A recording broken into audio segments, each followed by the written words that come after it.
My name is Danish Ahmed, and I want to ask you a question. How often do you share? How well do you share? Now, you might be thinking, you share all the time because you're on Facebook and you click that share button and off that message goes to a bunch of your friends. And that's great. There is amazing power in sharing on Facebook and sharing with the technology that we have today. But sometimes with that technology, we forget how to share otherwise. What do I mean? Well, in life, when we can truly share with somebody, then we create real human intimacy and a deepness in that relationship.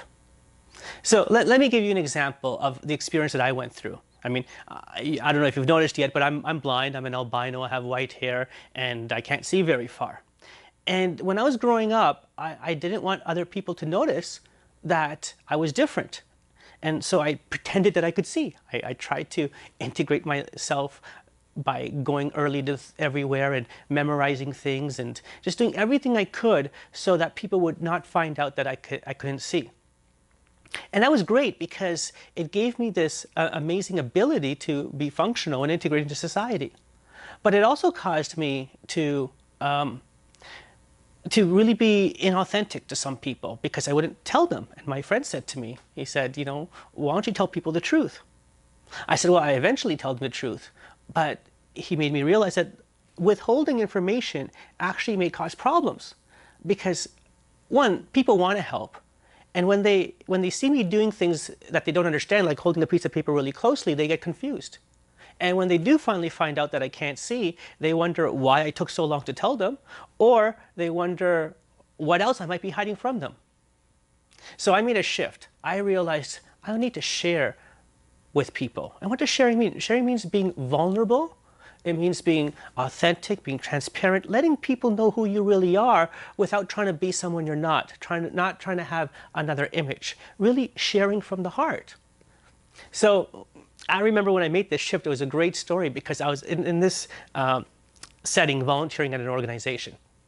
And we had to call people to ask them about if they were interested in this course. So I was holding a piece of paper up close to my face, as I usually do, trying to make the calls. And this woman beside me, she says, how come you're holding the paper so closely? Now, in the past, what I would have done, because I didn't like those situations, I wanted to avoid them, I would just, immaturely ignore her or give her a one-word answer like, I can't see. And, that energy never really made them feel satisfied. They never really got an answer and never really caused me to connect with anybody. So this time, what I did was I said, no, I can't really see the piece of paper. In fact, I'm blind, and that's how I have to do this. And she says, well, how did that happen? And I said, it's because I'm an albino. And I went on to share with her the circumstances of my albinism.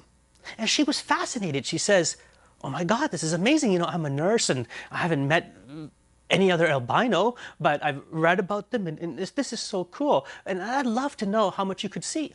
And I explained to her that I couldn't really see or recognize people. And then she says, you mean you can't see me? And I said, no, I can't see you at all. I don't know what you look like. And she said, well, if you can see the piece of paper, you must be able to see me if I'm that close. How close do I need to be for you to see me? And she says, then I say, well, yeah, we have to be nose to nose. That's the only way to do it. So she brings her nose close to mine and says, can you see me now? That was a great moment. It was a great moment because for the first time in my life, I was able to see somebody that closely. And, we connected and I ended up asking her out for coffee and we had a great conversation. I acknowledged her for the difference that she made for me.